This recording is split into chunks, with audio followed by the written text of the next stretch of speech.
1A sınıfından Caner Metin ile felsefe yapacağım.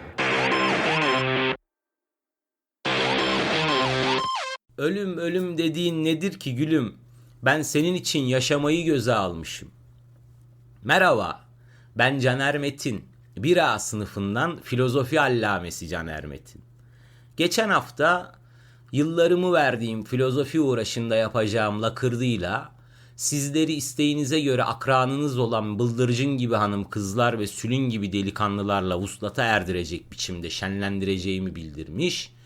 Kierkegaard'ın açtığı yolda Camus'un gösterdiği hedefe yürüyeceğimi and içerek ölüm ve intihar gerçeğiyle ilgili bir hasbihal edeceğimizi ilan etmiştim. Ne yalan söyleyeyim, açar iki kitap karıştırır, hiç olmadı arka kapak yazılarını okur. O da olmazsa meseleyle ilgili biraz Wikipedia bakar da gelirim diye düşünmüştüm ama kısmet değilmiş. Bu nedenle başlangıçta biraz utanır gibiydim ama aman siktir et ne olacak dedim sonra. Beni bu ölüm ve intihar meselesiyle ilgili en çok çarpan Camus'un Sisyphos söyleninde söylenikleridir, dürüstçe ifade etmek gerekirse. O da zaten tam da başlarken söylediğimiz o bıçkın aforizmada karşılığını bulur kanımca. Ölüm ölüm dediğin nedir ki gülüm? Ben senin için yaşamayı göze almışım. Vay be! Zaten hatırladığım kadarıyla eleştireceğim diye kendisine kadarki tüm varoluşçu damarı da olabildiğince sade biçimde hallaç pamuğu gibi atar. Böyle varoluşçu düşünce el kitabı gibi. Açın okuyun işte, her şeyi devletten beklemeyin. Ki bedavaya mezar yeri bile vermiyor diye biliyorum şu sıralar. Meseleyi biraz daha deşelemek için Candan Erçetin hanımefendinin 90'larda tüm vatan topraklarını kanlarımızla sulayarak bu diyardan göçmek için ideal bir nedene gönderme yapan şehirler arası otobüs temasıyla çekilmiş harika bir klibe sahip olan şarkısındaki "Dünyada ölümden başkası yalan" nakaratına gidebiliriz ki bence bu da aynı hesaba çıkar. Bu arada 90'larda şehirler arası otobüsler, otogarlar falan edebiyatımız ve sinemamızda nasıl etkili imgeler olmuşlar öyle ya. Demir Kubuz'un Masumiyeti, Orhan Pamuk'un Yeni Hayatı filan. Neyim ya ama. Ülke geneli karayolu taşıma ağı.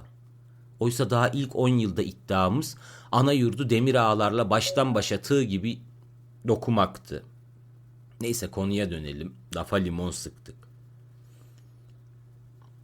Kendi isteğimizle gelmediğimiz, adeta fırlatılıp atılmış gibi hissettiğimiz ve amacını kendi kendimize uydurduklarımız dışında asla bilemediğimiz bu hayat yolculuğunun son durağı aslında anlamlarında anasıdır haliyle. Yalnız ne cilalı laf patlattım değil mi? Vay be! Ölümüyle halkımızı üzüntüye boğan, canlandıran aktörde ise adı aklıma gelmedi şimdi. Neyse ne.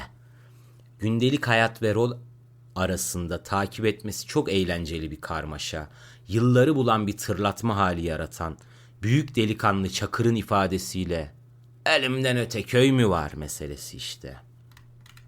Ölümle ilgili deneyim ve düşüncelerimin köklerine inmeye çalıştığımda da bulduğum deli yürekli, sıcak saatlerli, yani Kenan İmirzalıoğlu'lu ve Mehmet Aslan Tuğlu bir delikanlılıktan başkası değil yani. 1A değilse de 5A zamanları falan olsa gerek, sınıfımda sekerek ilerleyen, ödevlerine eğilirkenki titizliği ve disipliniyle kariyer sahasında çokça ümit vaat ettiği sıkça ifade edilen bir yavru ceylana kaptırmıştım gönlümü. Hem de ne kaptırmak. Kendime metinler arası bir üslupla destekleyerek öyle bir aşk bina etmişim ki yanıyorum Mecnun gibi. Hayallerim de hep bana asla yar olmayacağını sezdiğim yavru ceylanımı araba çarpması gibi bir felaketten kurtararak kollarında Hakk'ın rahmetine kavuştuğum bir hayalle avunurdum. Memlekete bak, çocukluk çağı romanslarında bile karşımızda yine trafik kazası. Karşılıksız aşkın bile panzehri kahramanca bir ölümdü yani. Ama tabii hayalin de oracıkta nihayete eriyor olmasının ızdırabını duyumsamaya başladım bir zaman sonra. İçimden bir ses "sikerim böyle aşkın ızdırabını" diyor. Diğeri de Ya ne olacaktı yarram, telli duvaklı gelin edip hastalıkta ve sağlıkta ölüm sizi ayırıncaya dek. Aha, ölüm yine oradaydı. Kahramanca ya da ecelimle her alternatifte ölüp gidiyor ama yine aşkımdan bir adım geri atamıyordum. Yine kamuya dönecek olursam, bu arada okumak isteyip de adı geçenin kim olduğunu bir türlü bulamayacaklar için kamu diye söylenir, Albert Camus diye yazılır. Camus gibi suya inmeyen delikanlı bir abimizdir yalnız ve işe bakın ki şimdi aklıma geldiği üzere kendisi de bir trafik kazası sonucunda Ezrail'in soğuk yüzüyle karşı karşıya gelmiştir. Neyse, hayatını kurtardığım kara gözlü maralımın kollarında kahramanca can vermekten vazgeçip son yıllarda çok affedersiniz sapık olma ihtimaliyle gündemi meşgul eden Salinger'ın olgunlaşmamış insanın özelliği bir dava uğruna soylu biçimde ölmek istemesidir. Olgun insanın özelliği ise bir dava uğruna gösterişsiz bir biçimde yaşamak istemesidir. Aforizmasında fal gibi çıkardığı yola girdiğim dönemlerde çok sıkışırsam ölür de kurtulurum minvalinde düşünceler geliştirdiydim. İntihar, zorlu mesele. Cesaret mi, korkaklık mı, asabiyeye gidip habınan tedavi edilebilecek hastalıkların ölümcül komplikasyonu mu, sosyoekonomik bir hadise mi yoksa romantik bir eylem mi? Felsefe tam da böyle bir şeydir. Ve herkes yapabilir. Ben kendimce ölmenin o kadar kolay olmadığını, unu elemiş, eleğini asmış, sık desen şöyle kuvvetlice yumruğunu sıkacak dermanı kalmamış, artık bülbül ötmüyor nakaratının yaşamlarında literal olarak anlamını bulduğu, titrek ihtiyarların yaşama tutunma içgüdüsünü gözlemleyerek kavradığımı söyleyebilirim. Bir de başka yerde kurulu düzenin yoksa yaşamak için tek geçilecek canım memleketimizin, ilerleyen yıllarda varoluşçu alegorilere rayasını katacak trafik sorununa erken bir bakış gibi görünen ve dahi Ozanlar Geçidi'nin bir başka körü olan Aşık Veysel'in uzun ince bir yoldayımı var tabii. Geldik sona derken sohbetlere yerleştirilecek anahtar kelime ve ifadeler aracılığıyla bugünkü lakırdının bir özetini geçecek olursam. Ölüm, Camus ya da Camus, trafik kazası, masumiyet, otogar, Orhan Pamuk, şehirler arası otobüs, yeni hayat, delikan, intihar, Aşık Veysel ve Karayolları Genel Müdürlüğü'nü sayabilirim sanıyorum. Peki o uzun ince yolda kalmak gayretinde isek ve ölmüyorsak ne halt ediyoruz dünyada insan olarak?